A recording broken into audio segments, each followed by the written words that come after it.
ఇల్లు కట్టును జ్ఞానము కలిగి ఇల్లు కట్టుకో గుణవంతురాలు తన ఇల్లు కట్టును యెహోవా నీ ఇల్లు కట్టనిచో కట్టువారున్నా వ్యర్థమే యేసయ్య నీలో గిలికాయనిచో కావలెందరున్నా శూన్యమే జ్ఞానము కలిగి ఇల్లు కట్టుకో గుణవంతురాలు తన ఇల్లు కట్టును గుణవంతురాలు తన ఇల్లు కట్టును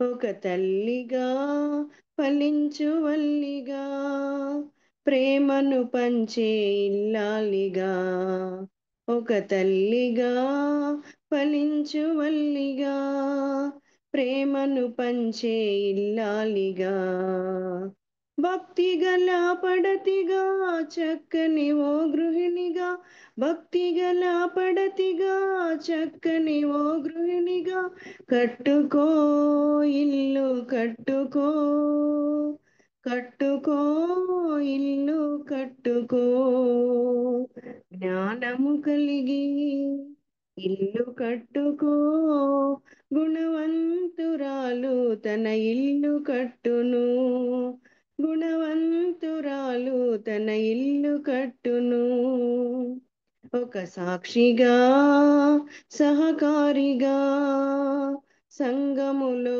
మాదిరి సోదరిగా ఒక సాక్షిగా సహకారిగా సంఘములో మాదిరి సోదరిగా ప్రార్థనలో హన్నాగా పరిచర్యలు ఫీబేగా ప్రార్థనలో హన్నాగా పరిచర్యలు ఫీబేగా కట్టుకో ఇల్లు కట్టుకో కట్టుకో ఇల్లు కట్టుకో జ్ఞానము కలిగి ఇల్లు కట్టుకో గుణవంతురాలు తన ఇల్లు కట్టును గుణవంతురాలు తన ఇల్లు కట్టును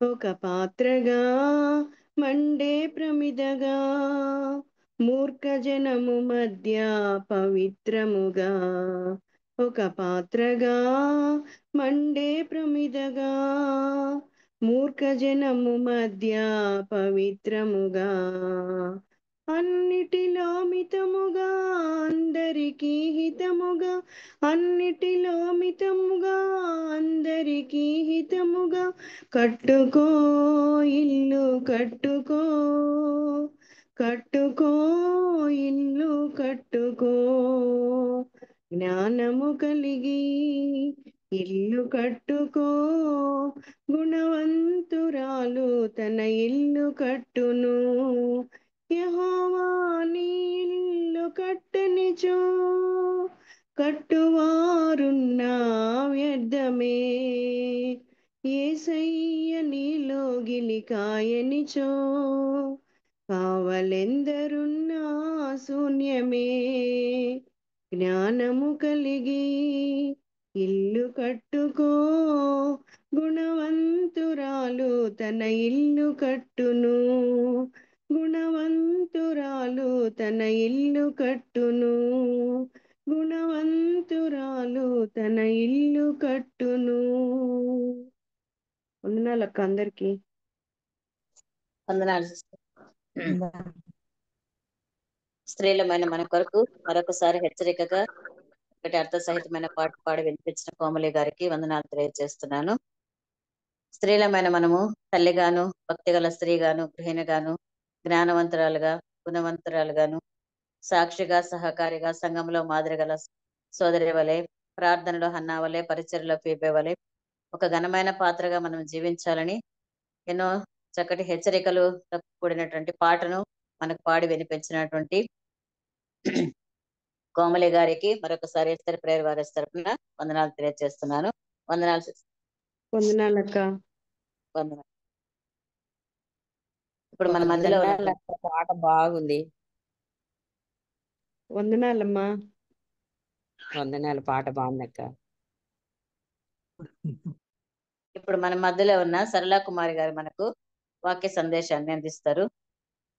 దయచేసి అందరూ మ్యూట్ లో ఉంచుకొని వాక్యాన్ని శ్రద్ధగా వినవాలని ఆశపడుతున్నాము. సోదరిమణులందరికీ వందనాలండి. ఇప్పుడు వాక్యం చెప్పవలసిన సోదరి సరళ కుమారి గారు చాలా కాలం కింద మన మధ్య సాక్ష్యం చెప్పారు. 2 సార్లు వాక్యం కూడా చెప్పారు. వీరు ఎవరో కాదు, గూడూరులో ఉంటారు. గూడూరులో దేవుని అక్కడ ఉద్యోగం చేస్తూ స్త్రీల మధ్య కూడా పనిచేస్తున్నారు సోదరి.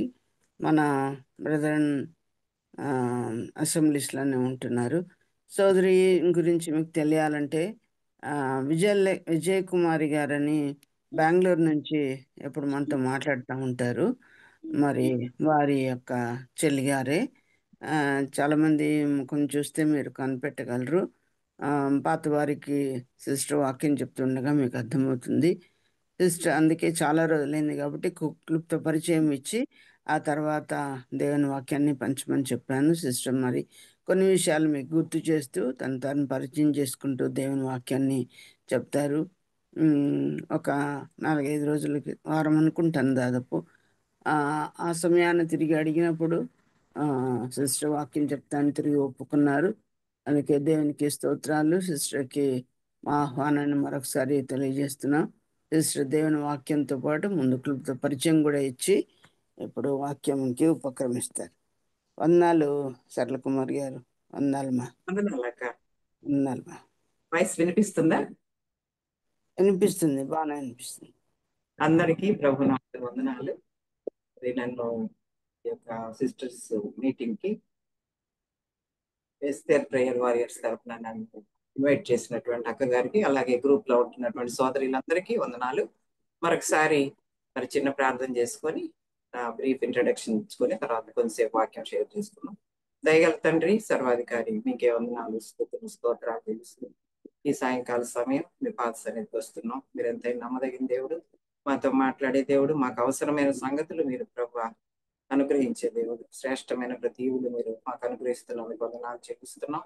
మరి సమయంలో ప్రభువా మీ పాద సన్నిధికి వచ్చింటుండగా మా నోటి మాటలు మాకు ధ్యానం మీకు అంగీకారంగా ఉండేలాగా సహాయం చేయమని వేడుకుంటున్నాం. దేవా ఈ యొక్క సమయాన్ని, ఈ స్థలాన్ని, ఈ వైఫై తండ్రి వింటున్నటువంటి మా చెవులను అయినా మీ యొక్క నోటి వైపు చూడడానికి తండ్రి మా కన్నులను తిప్పండి. మీ కృపను దయచేయండి. మాకు ఏది అవసరమో మా భాగాలు మాకు దయచేయండి. మీ దయగల స్థాలకు మమ్మల్ని అందరినీ అప్పగించుకుంటూ పరిశుద్ధాత్మ దేవుని సహాయం కోరుకుంటూ యేసు నామంలో ప్రార్థించి స్తుతించి వేడుకుంటున్నాం తండ్రి. మరి నన్ను గురించి ఇంతకు ముందు కూడా చెప్పాను. నా పేరు సరళ కుమారి. మాది నెల్లూరు పక్కన పల్లె. మేము మా తల్లిదండ్రులకి 4 పిల్లలు, 3 అక్క చెల్లెళ్ళు, లాస్ట్ మా తమ్ముడు విజయ్ కుమారి మా అక్క, తర్వాత రెండో దాన్ని నేను. మా చెల్లి సునీతి, చాలా మంది కూడా తెలుసుంటుంది, తను హైదరాబాద్ లో ఉంటారు, విజయరాజు గారి మిస్సెస్. తర్వాత మా తమ్ముడు డాక్టర్ విక్టర్ వినోద్ బాబు. మా నాన్న సర్కిల్ ఇన్స్పెక్టర్ ఆఫ్ పోలీస్ గా ఉండి పని చేస్తూ చనిపోయారు. చాలా 40s లోనే ఆయన చనిపోయారు. తర్వాత మా మదరు అంటే హిందూ కుటుంబమే, కానీ మా అమ్మ మెడ్రాస్ లో పెయింటింగ్ స్కూల్లో సెయింట్ క్రిస్టఫర్స్ లో చదవడం వల్ల ఆవిడ ప్రభువు నమ్ముకున్నారు. అలాగా మమ్మల్ని మాకు పుట్టినప్పటి నుంచి ప్రభు యొక్క మార్గాల్లోనే పెంచారు. అంటే విగ్రహారాధన తెలియదు, కానీ నామకార్థ క్రైస్తవ్యం. అయితే ప్రభు మా నాన్నగారు చనిపోయాక మా అక్కకి వివాహం తొందరగానే చేశారు, ఇంటర్మీడియట్ అయిపోగానే విజయ్ కుమార్కి. మా బావగారు మా ఇంటికి వచ్చినప్పుడు నాతో చెప్పారు, యేసు ప్రభు ఎవరు అని చెప్పేసి అడిగితే, అందరికీ దేవుడు లాగానే మనకు దేవుడు అని చెప్పాను. కానీ ఆయన అలా కాదు, వ్యక్తిగతంగా నీకు దేవుడా అని ఆయన శిలువ దృశ్యాన్ని నాకు పరిచయం చేయడం జరిగింది. చాలాసార్లు వినున్నాను, కానీ నాకు పర్సనల్ గా నేను తీర్మానం తీసుకోవాలి, ఆయన్ని నాకు దేవుడిగా చేసుకోవాలనేది అప్పుడే నేను విన్నాను. ప్రభు వారు శిలువలో పొందిన శ్రమలన్నీ కూడా ఆయన వివరించినప్పుడు ఆ రాత్రి నేను తీర్మానం చేసుకొని ప్రభుని అంగీకరించడం జరిగింది. తర్వాత వాస్తవంగా చూస్తే చిన్నప్పటి నుంచి కూడా నాకు చాలా అంటే సిక్, చాలా బలహీనంగా, లేదంటే చాలా రకాలైనటువంటి రోగాలు నన్ను వెంబడించాయి. అలాంటప్పుడు మా మదరు, తర్వాత మా అక్క, మా మేనత్తలు అందరూ కూడా చాలా ప్రార్థన చేసేవారు. ఆ ప్రార్థన వల్లనే నేను భయంకరమైనటువంటి అంటే జీవితాంతం నన్ను వెంటాడాల్సినటువంటి ఆ రోగాల నుంచి కూడా నేను తప్పించబడ్డాను. దేవుని కృపే. ఆస్తమా ఉండింది, తర్వాత బాడీ అంతా కూడా 10th క్లాస్ లో ఒక స్కిన్ డిసీజ్ వచ్చింది. తర్వాత నా బాడీ మీద ఇప్పటికీ మరి చాలా సర్జరీలు అయి ఉన్నాయి. రీసెంట్ గా కూడా అంటే దాదాపు 6 సర్జరీలు జరిగి ఉన్నాయి. రీసెంట్ గా అంటే లాస్ట్ ఇయర్ నవంబర్ నెలలో నాకు స్పైన్ సర్జరీ కూడా అయింది. చాలా మేజర్ సర్జరీ. అసలు ఎవరు చాలా మంది అయితే మా కొలీగ్స్ మాట్లాడలేదు, మీరు చేయించుకోవద్దు మేడం కష్టం అని అన్నారు. కానీ ప్రభు మీద ఆధారపడడం జరిగింది. మరి నడవలేని పరిస్థితి వచ్చినప్పుడు ప్రభు సాయం చేశారు. ఈ విషయంలో నాకు మంచి కుటుంబం, మా అక్క చెల్లెళ్ళు వాళ్ళిద్దరు, తర్వాత వచ్చేసి మా తమ్ముడు హైదరాబాద్ కి తీసుకెళ్లి అన్ని కూడా చాలా జాగ్రత్తగా చూసుకున్నారు. తర్వాత ప్రార్థనలు, వీరందరి ప్రార్థనలు కూడా నా వెనకాల ఉన్నాయి. నేనైతే సిద్ధపడిపోయాను, ప్రభువా మరి నేను చేయాల్సిన పనులు ఏమి, గొప్ప పనులు ఏమి నాకేమీ లేవు, నేను అంతో ఇంతో మీ పరిచర్య కూడా చేయగలిగాను, అన్ని విషయాల్లో నాకు సాయం చేశారు ప్రభువా, మరి ఆ మీ చిత్తమైతే తీసేసుకోండి అని. ఆ రాత్రి నేను నిద్రపోలేదు. రేపు పొద్దున ఆపరేషన్ అంటే స్తుతిస్తున్నాను ఒకవైపు ప్రభు నాకు చేసిన మేళ్ళకి, ఇంకొక వైపు అన్ని ఒప్పుకుంటున్నాను. ఎక్కడెక్కడ ప్రభువుని కష్టపెట్టినటువంటి విషయాలు నాకు గుర్తొచ్చినాయండి. నాకు బీపీ కూడా రైస్ కాలేదు, దేవుడు అలాగా సిద్ధపరచుకున్నాడు. పూర్తిగా ఆయన చేతుల్లోకి వెళ్ళిపోయాను. మరి నేను చాలా రకాలైనటువంటి పేషెంట్స్ ని, వాళ్ళ గురించి, ఈ స్పైన్ సర్జరీ అయిన వాళ్ళ గురించి వినున్నాను. కానీ నేను బోళ్ళ పడుకొని ఉండాల్సి వస్తుందేమో మరి ఏమో అనుకున్నాను. ఎన్ని రోజులు బెడ్ రెస్ట్, ఇవన్నీ చాలా భయాలు ఉన్నాయి. అయితే అన్ని ప్రభు మీద ఆధారపడి, నీ ఇష్టం ప్రభు, నువ్వు తీసుకునే పని అయితే తీసుకోలేదు ఉంటే కొద్దిగైనా నీ పరిచర్య చేయడానికి నన్ను బలపరచుకొని ప్రభుని అడిగాను. మరి నేను మామూలుగానే స్ట్రెచర్ మీద లోపలికి తీసుకెళ్లారు. మళ్ళా వచ్చేటప్పుడు కూడా అలాగే వచ్చాను నేను. సర్జరీ అయిన తర్వాత ఏమైందో నాకైతే తెలియదు, కానీ ప్రభు నా యొక్క వెన్నుని ఆ యొక్క ఇంప్లాంట్స్ పెట్టి సరి చేశారు. మరి నేను ఎప్పుడు బోళ్ళ పడుకోవాల్సిన అవసరం కూడా రాలేదు. నాకుండే ప్రతి భయం నుంచి కూడా ఆయన తప్పించి మరి చక్కగా నాకు హీలింగ్ ఇచ్చారు. 2వ రోజే నిలబెట్టి నడిపించారు. 3వ రోజు మెట్లు ఎక్కించారు. అన్లిమిటెడ్ వాకింగ్ చేయండి అమ్మా, అంతకంటే ఇంకేం లేదన్నారు. బరువులు అవి ఎత్తకూడదు, బట్ మామూలుగా చిన్న చిన్న పనులు మాత్రమే చేసుకోవడానికి. నిజంగా నన్ను మనిషిగా ప్రభు మళ్ళీ నిలబెట్టారు. కాబట్టి నేను ఈ సాక్ష్యం కూడా చెప్పుకోవాలి. అక్క రాత్రి మెసేజ్ పెట్టారు, మళ్ళీ బ్రీఫ్ ఇంట్రడక్షన్ చెప్పండమ్మా, చాలా లేదు కదా అంటే, నిజమే, నాకు పునర్జన్మే ఇది. కాబట్టి మరొకసారి సజీవురాలుగా ప్రభు చేసిన గొప్ప కార్యాలను బట్టి నేను ప్రభుని స్తుతిస్తున్నాను. తర్వాత నాకు నా స్టడీస్ లో ప్రభు ఎంతగానో కృప చూపించారు. నా అనారోగ్యాన్ని బట్టి నేను సరిగ్గా అంత 10th క్లాస్ సరిగ్గా చేయలేకపోయాను. కానీ ఇంటర్మీడియట్ నుంచి ప్రభు వాగ్దానం ఇచ్చి నన్ను అన్నిట్లో క్లాసులో ఫస్ట్ గా వచ్చేటట్టు చేశాడు. జ్ఞానానికి ఆధారమైన దేవుడు, ఆయన మీద ఆధారపడ్డాను. మరి డిగ్రీలో కూడా ప్రభు నీ చెలికాండ్ర కంటే హెచ్చగినట్లు ఆనంద తైలంతో అభిషేకిస్తానన్నారు. నా డిగ్రీలో కూడా మరి ముందుకి తీసుకొచ్చారు. మరి నేను ఎస్వి యూనివర్సిటీలో పీజీ, ఎంఫిల్ ఇవన్నీ చేయగలిగాను. బిఈడి చేశాను. అన్ని కూడా మరి ప్రభు నేను కోరుకున్నట్టు నాకు ఎకనామిక్స్ లెక్చరర్ గా ఇష్టం. మరి ప్రార్థన చేస్తే ప్రభు అది కూడా సర్వీస్ కమిషన్ రాసినప్పుడు ఇచ్చారు. సర్వీస్ కమిషన్ రాయకముందు మరి మేము అనంతపూర్ లో ఉన్నాము. మా హస్బెండ్ అనంతపూర్ లో ఆంధ్ర బ్యాంక్ లో వర్క్ చేస్తున్నారు. ఆ టైంలో అసెంబ్లీ, గాస్పల్ అసెంబ్లీ హాల్కి వచ్చేవాడు. అక్కడ వరప్రసాద్ రెడ్డి అన్న, అక్క గజి అక్క మమ్మల్ని మా ఇంట్లో వచ్చి దర్శించారు. తర్వాత వాళ్ళ ఇంటికి కూడా ఒకరోజు ఇన్వైట్ చేసి మాకు భోజనం కూడా పెట్టారు. అలాగే నేను ఫ్యూ మంత్స్ అక్కడ ఉన్నాను. తర్వాత నాకు జాబ్ రావడంతో కడప విమెన్స్ కాలేజీలో నేను వర్క్ చేయడం జరిగింది. అక్కడి నుంచి మళ్ళీ జోనల్ ట్రాన్స్ఫర్ మీద ఇక్కడ మా నేటివ్ ప్లేస్ కాబట్టి ఇటు వచ్చేసాము. గూడూరు పక్కన, నెల్లూరు పక్కనే కాబట్టి ఇటు వచ్చేసాము. ఇంట్లో బాధ్యతలు ఉన్నాయి, ఎందుకంటే మా వారు పెద్దవారు, అందుకని పిల్లలు, మరుదులు, ఆడపడుచు వాళ్ళందరూ వివాహాలు ఇవన్నీ ఉన్నాయి. ఈ బాధ్యతలు అన్నిటి వరకు ఇటు రావడం జరిగింది. ప్రభు అన్ని విషయాల్లో సాయం చేశారు. మరి ఇక్కడ మేము దగ్గరగా ఉండే ఒక చిన్న లోకల్ అసెంబ్లీకి మా చర్చికి పోతా ఉన్నాము. పిల్లలు చిన్నవాళ్ళు, నాకు 2 పిల్లలు. మరి అలా వెళ్తూ ఉన్నప్పుడు మరి ఒక సందర్భంలో మా వారికి పరిచర్య చేయాలి, మనం సంఘాన్ని మరి మనమే స్టార్ట్ చేసుకుందాం అన్నారు. కొన్ని పరిస్థితులను బట్టి నేనైతే చాలా వ్యతిరేకించాను. ఎందుకంటే ఉద్యోగాలకు వచ్చినప్పుడు ఉద్యోగాలే చేయాలి, పరిచర్య దేవుడు ఎవరికి ఇచ్చారో వాళ్ళు చేయాలని చెప్పేదాన్ని. 3 నెలలు నేను కన్నీటి ప్రార్థన చేశాను, ప్రభు ఏంటిది మరి మాకు ఆత్మీయంగా మా మేనమామ గారు ఉండేవాళ్ళు, ఆయన పిచ్చయ్య గారు, ఆయన బలపరిచారు. మరి ఇలాంటి పరిస్థితులు వచ్చినప్పుడు తప్పకుండా సంఘం స్థాపించడం అనేది ప్రభు పిలిచినప్పుడు తప్పకుండా చేయాలి. తర్వాత ఇంకొక బ్రదర్ కూడా ఉన్నారు, మా పెద్దనాన్న కొడుకు, ఆయన కూడా సేవలో ఉన్నారు. అన్న కూడా ఒకసారి వచ్చినప్పుడు నాకు అనుమానాలన్నీ అడిగినప్పుడు ఆయన కూడా చెప్పారు. మరి అలాగా హింస కలిగినప్పుడు, చెదిరిపోయినప్పుడు దేవుని యొక్క పరిచర్య కూడా ఇంకా ప్రబలుతుంది. మరి అలాంటి మనసు ఉన్నప్పుడు దేవుడు చెయ్యొచ్చు, దేవుడు పిలుస్తున్నాడు అని చెప్పేసి చెప్పాడు. కానీ నేను 3 నెలలు కాలేజీకి పోయినా కూడా ఇదే నా మనసులో ఉండేది వేదన, కన్నీళ్లు, ఎప్పుడు కన్నీళ్లు. ఆ విషయం తప్ప ఇంకేది నా మనసులో ఉండేది కాదు. ఏంటి పరిచర్య చేయగలమా, పరిచర్య చేయాలంటున్నారు. అప్పుడు మా మదర్ ఆమె చెప్పారనమాట, అన్ని విషయాల్లో ఏకీభవిస్తావు కదా మీ వారితో, ఈ విషయంలో కూడా నువ్వు ఏకీభవించు, ఎందుకంటే దేవుని పని, ఆయన చెప్పిన మాట విను, నీకెందుకు గుండె అనుమానాలు ఎందుకు, ప్రభు మీద వేసి ముందుకెళ్ళమన్నప్పుడు మరి అలాగా ప్రభు పరిచర్య కూడా మేము ఇక్కడ 91 లో స్టార్ట్ చేయడం జరిగింది. ఆ 3 కుటుంబాలతో ప్రారంభమైనటువంటిది.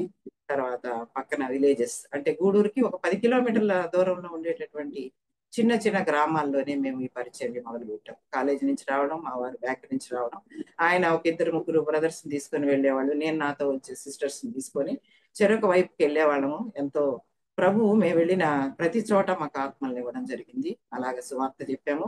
అలాగా సువార్త చెప్తూ అనేకమైన చోట్ల ప్రభు యొక్క కార్యాలు జరగడానికి వాళ్ళే, తర్వాత కొన్ని సువార్త సేవ కూడా అక్కడ గాస్పల్ అవుట్ రీచ్లు కూడా పెట్టి ఆ ప్రాంతాల్లో చిన్న చిన్న విలేజెస్ ఈ యొక్క దేవుని యొక్క మందిరాలు సొంతంగా మరి నిర్మించుకోవడానికి ప్రభు కృప చూపించాడు. చిన్నవే, ఒక్కొక్క మందిరంలో, కొన్ని మందిరాల్లో 30 మంది ఉంటారు, కొన్ని మందిరాల్లో 50 మంది, 60 మంది అలా ఉంటారు. మొత్తము ఇక్కడ గూడూరులో మేము ఉండే మందిరానికి 120 మంది దాకా వస్తారు. చుట్టుపక్కల ఉండేటటువంటి మందిరాల్లో మరి కొద్ది మంది 50, 60 లేదంటే 30 ఇలాగా ఉన్నారు. మొత్తము బ్రాంచెస్ గా ఒక 7 సంఘాల్లో పరిచర్య చేయడం అనేది జరిగింది. ప్రభు ఆ దినాల్లో ఎంతో శక్తి, మరి అటువంటి ఆసక్తి, అంతేకాకుండా బలము, ఆరోగ్యం ఇచ్చి ప్రభు నడిపించారు. ప్రతి దగ్గర కూడా సువార్త పరిచయం చేయకుండా ఎక్కడ కూడా మేము సంఘాన్ని స్థాపించలేదు. ప్రభు ఆ కృప కూడా ఇచ్చాడు. ప్రభుకి ఎంతో వందనాలు. అలాగే సంఘాల్లో ఉండేవాళ్ళు కొంతమంది మరి సేవకులుగా వాళ్ళకి వాళ్ళే మేము పరిచయం చేస్తామని చెప్పి ముందుకు వచ్చి చేస్తూ ఉన్నారు. మరి మా వారు బ్యాంకులో మేనేజర్ గా రిటైర్ అయ్యారు 16 లో. అప్పటి నుంచి ఆయన ఫుల్ టైం చేస్తున్నారు. తర్వాత నేను 2019లో నేను కూడా రిటైర్ అయ్యాను యాజ్ ప్రిన్సిపల్. తర్వాత నేను కూడా ఇందులోకి ప్రవేశించి చేయడం జరిగింది. మేము ఉద్యోగం చేస్తున్నా దేవుని పని చేయడానికి ప్రభు సాయం చేస్తూ వచ్చారు. మరి మా తల్లి గారు కూడా నాకు ఎంతో సహకరించారు. అట్లాగే మా పిల్లలు ఇద్దరు, మా పెద్ద పాప ఆమె కూడా ప్రభుని నమ్మినటువంటి ఆమె భర్త, పిల్లలు, ఒక పాప ఆమెకి ఇక్కడే ఉండి ఉద్యోగం చేస్తూ సేవలు సహకరిస్తున్నారు. నా కుమారుడు కూడా మరి యూకేలో ఉంటున్నాడు. ఆయన భార్య, 2 పిల్లలు వాళ్ళు అక్కడ ఉంటున్నారు. మరి జాబ్స్ చేసుకుంటూనే బాబు కూడా కొంత పరిచర్య చేయగలుగుతున్నాడు. ఇవి మా యొక్క కుటుంబ విషయాలు. తర్వాత ఈ దినం మరి వాక్యం చెప్పడానికి ఆహ్వానించినందుకు మరొకసారి మీకు అందరికీ వందనాలు చెల్లిస్తున్నాను. నా కొరకు కూడా ప్రార్థించండి. చేయగలిగినటువంటి పని చేయడానికి, ప్రభు ఇచ్చిన ఆయుష్ను ఉపయోగించుకోవడానికి, ఆరోగ్యాన్ని ఉపయోగించుకోవడానికి ప్రభు సాయం చేసేటట్టు మీరు ప్రార్థనలో జ్ఞాపకం చేసుకోండి.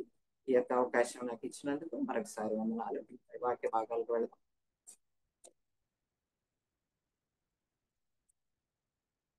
ప్రకటన గ్రంథం 22వ అధ్యాయం.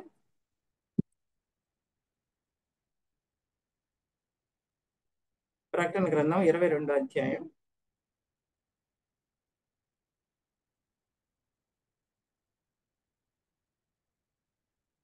14వ వచనం చదువుతాం. ప్రకటన గ్రంథం 24:14. 22వ అధ్యాయం 14వ వచనమ్మా, ఎవరైనా చదవగలరా? చదువుతాను. జీవవృక్షమునకు హక్కు గలవారై గుమ్మముల గుండా ఆ పట్టణంలోనికి ప్రవేశించినట్లు తమ వస్త్రములను ఉదుకుకుని వారు ధన్యులు. దేవుడు ఈ మాటలు దీవించును గాక. మరి ఇక్కడ మనకున్నటువంటి విషయం, ప్రకటన గ్రంథంలో చివరి గ్రంథంలో దేవుడు చెప్పినటువంటి మాట ఇక్కడ మనం గమనిస్తే, జీవవృక్షమునకు హక్కు గలవారై గుమ్మముల గుండా ఆ పట్టణంలోనికి ప్రవేశించినట్లు తమ వస్త్రమును ఉదుక్కుని వారు ధన్యులు అనే మాట రాయబడింది. మరి జీవవృక్షం హక్కు ఏంటి? మరి ఆ గుమ్మముల గుండా ఆ పట్టణానికి ప్రవేశించడం ఏంటి? మరి ఎలాగా మరి మనం ప్రవేశిస్తాం, దానికోసం ఏం చేయాలి, వస్త్రాలు ఉతుక్కోవాలనేటటువంటి విషయాన్ని గురించి మనం ఈరోజు కొంచెం సేపు ధ్యానం చేద్దాం. అసలు జీవవృక్షం అనేది ఎక్కడ ఉంది అనేది మనం చూస్తే ఈ ప్రకటన గ్రంథంలోనే మరి మనకు 22వ అధ్యాయం చూడండి. ప్రకటన గ్రంథం 2వ అధ్యాయం 7వ వచనంలో కొంచెం ఎవరన్నా చదివి హెల్ప్ చేయండి. చిన్న చిన్న వచనాలే. ప్రకటన గ్రంథం 2:7 చెవిగలవాడు ఆత్మ సంగములతో చెప్పుచున్న చెప్పుచున్న మాట వినును గాక. జయించు వానికి దేవుని పరదేశంలో ఉన్న జీవవృక్ష ఫలములు భుజింపనెత్తును. కాబట్టి జీవవృక్షం ఎక్కడుందంటే దేవుని పరదైసులో ఉందనేది మనం చూస్తున్నాం. ఈ దేవుని పరదైసుకి జీవవృక్షానికి హక్కు ఎలా వస్తుంది, ఎప్పుడు పోయింది, ఎప్పుడు వచ్చింది, మరి ఇప్పుడు మనము ఎలాగా దీంట్లోకి ప్రవేశిస్తాం అనే విషయాలు మనకి తెలుసు. జీవవృక్షం అనేది మొట్టమొదట మనం బైబిల్ గ్రంథంలో మొట్టమొదటి పుస్తకం ఆది కాండంలో చూస్తాం కదా. ఆది కాండం 2వ అధ్యాయంలో మనం గమనించినట్లయితే అక్కడ రాయబడింది 9వ వచనం. ఆది కాండం 2వ అధ్యాయం 9వ వచనం. మరియు దేవుడైన యెహోవా చూపున క్రమమైనదియు ఆహారమునకు మంచిదియునైన ప్రతి వృక్షమును ఆ తోట మధ్యను జీవవృక్షమును మంచి చెడ్డల తెలివినిచ్చు వృక్షమును నేల నుండి మొలిపించెను. అలాగే 16వ వచనం కూడా చదువుకుందాం. మరియు దేవుడైన యెహోవా ఆ తోటలో ఉన్న ప్రతి వృక్ష ఫలములను నీవు నిరభ్యంతరముగా తినవచ్చును, అయితే మంచి చెడ్డల తెలివినిచ్చు వృక్ష ఫలములను తినకూడదు, నీవు వాటిని తినుదినమున నిశ్చయముగా చచ్చెదవని నరునికి ఆజ్ఞాపించాను. మనకు ఈ ఉదంతం అంతా తెలుసు కదా. దేవుడైన యెహోవా క్రియేషన్ చేసేటప్పుడు సృష్టి క్రమంలో ఏదైనా తోటలో ఆయన మరి మధ్యలోనే కదా చక్కటి చెట్లన్నిటిని కూడా ఫలవృక్షాలు ఇచ్చే చెట్లన్నిటిని మరి మొలిపించాడు నేల నుండి అనేది మనం చూస్తున్నాం 9-10 వచనాల్లో. అయితే 9వ వచనంలో అక్కడ మధ్యలో మాత్రం ఒక 2 చెట్లు మనకు కనపడుతున్నాయి. ఆ తోట మధ్యను జీవవృక్షమును మంచి చెడ్డలు తెలియనిచ్చు వృక్షమును నేల నుండి మొలిపించారు. ఇవి 2 ప్రత్యేకంగా మధ్యలో పెట్టినట్టున్నారు. కానీ దేవుడు అన్ని వృక్ష ఫలాలను నిరభ్యంతరంగా తినొచ్చు అన్నారు, ఇంక్లూడింగ్ జీవవృక్ష ఫలాలు కూడా. ఒక్క మంచి చెడ్డలు తెలియనిచ్చు వృక్ష ఫలాలు తినకూడదు అని చెప్పేసి మరి దేవుడు ఆజ్ఞాపించాడు. కానీ మరి సర్పం కుయుక్తి చేత హవ్వను మోసపరిచింది, అనుమానం రేకెత్తించింది. తర్వాత ఆమె మాటల్లోనే మెలికలు పెట్టి ఆమెను ఆ యొక్క ఫలం తినేటట్టు ప్రేరేపించింది. ఆమె తిన్న తర్వాత భర్తకు కూడా ఇవ్వడం జరిగింది. దేవుడైన యెహోవా వాళ్ళని దర్శించినప్పుడు ఆ చల్లపూట వారు ఒప్పుకున్నారు కదా. అంటే ఒకరి మీద ఒకరు చెప్పుకున్నారు, నువ్వు ఇచ్చిన ఈ స్త్రీ తినమన్నదంటే ఆదాము చెప్తే ఆ స్త్రీ ఏమో సర్పం మోసపుచ్చిందని చెప్పింది. అప్పుడు దేవుడు వాళ్ళ ముగ్గురిని శపించడం అనేది జరిగింది. అలాగా శాపం అనేటటువంటిది, జన్మ పాపం అనేది మన మీదకి వచ్చిందనేది మనకు అర్థమవుతుంది. తర్వాత మనం గమనించినట్లయితే దేవుడైన యెహోవా ఏం చేశాడంటే ఈ జీవవృక్ష ఫలాలు కూడా ఎక్కడ ఆదాము చేయి చాచి తింటాడు అన్నటువంటి ఉద్దేశంతో 3వ అధ్యాయం 22 అప్పుడు దేవుడైన యెహోవా ఇదిగో మంచి చెడ్డలను ఎరుగునట్లు ఆదాము మనలో ఒకరి వంటి వాడాయను, కాబట్టి అతడు ఒకవేళ తన చెయ్యి చాచి జీవవృక్ష ఫలమును కూడా తీసుకుని తిని నిరంతరము జీవించునేమో అని దేవుడైన యెహోవా అతడు ఏ నేల నుండి తీయబడినో దాన్ని సేద్యపరచుటకు ఏదేను తోటలో నుండి అతన్ని పంపివేశాడు. అప్పుడు ఆయన ఆదామును వెళ్ళగొట్టి ఏదేను తోటకు తూర్పు దిక్కున కెరూబులను జీవవృక్షమునకు పో మార్గమును కాచుటకు ఇటు అటు తిరుగుచున్న ఖడ్గజ్వాలను నిలువబెట్టాడు కదా. మరి ఆదాము మంచి చెడ్డలు ఎరిగిన వాడుగా ఉన్నాడు. ఇప్పుడు మళ్ళా చేయి జాసి ఈ జీవవృక్ష ఫలాలు ఎక్కడ తింటాడు అని చెప్పేసి ఏం చేశాడు, అందులోంచి తరిమేశాడు. తోటలో నుంచి ఏదైనా తోటలో నుంచి తరిమేశాడు. అలాగా నిరంతరం జీవించేటటువంటి ఫలాల నుంచి జీవవృక్ష ఫలాలని తినేయకుండా మరి ఆదాము బయటికి వెళ్ళిపోయాడు, పంపించి వేయబడ్డాడు. అక్కడ కాపలా గాయడానికి కెరూబులు ఖడ్గజ్వాలని దేవుడైన యెహోవా పెట్టినట్టుగా మనం చూస్తున్నాం.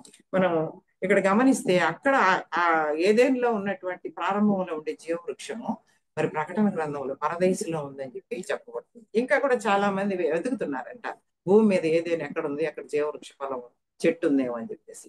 కానీ ఇది మనం బైబిల్ గ్రంథంలో చూసినప్పుడు ఇది పరదేశంలో ఉంది, ఇది జయించే వాడికి ఇస్తానంటున్నాడు. జయించే వాళ్ళు ఎవరు?